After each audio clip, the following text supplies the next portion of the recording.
اگر کسی کی نیکی کو بیان نہیں کر رہے گویا آپ میں حسد پایا جاتا ہے. اور ہمیشہ یہ انصاف سے کام ہے, بے انصافی اس معاملے میں نہ کریں. ہم کیا کرتے ہیں, کسی سے محبت کرنا شروع کر دیتے ہیں تو غیروں کو خوبیاں بھی اسے دینا شروع کر دیتے ہیں, اور جب کسی سے نفرت کرتے ہیں تو اس کی ذاتی خوبیاں بھی اس سے چھین لیتے ہیں.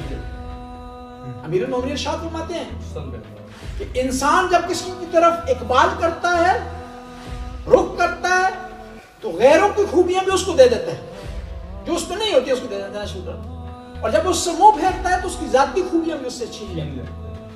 انصاف سے کام لینا چاہیے. کہیں یہ آدمی مجھے اچھا نہیں لگتا لیکن اس میں یہ خوبی ہے, پھر آپ کمال پائیں. یہ آدمی اچھا نہیں ہے, میری پارٹی کا نہیں ہے, میرے گروپ کا نہیں ہے, مجھے پسند نہیں ہے, لیکن اس میں یہ خوبیاں ہیں, ایسے کہتے کمال. خوبیوں کو, لوگوں کی خوبیوں کو بیان کریں, ان کی برائیوں کو چھوڑیں.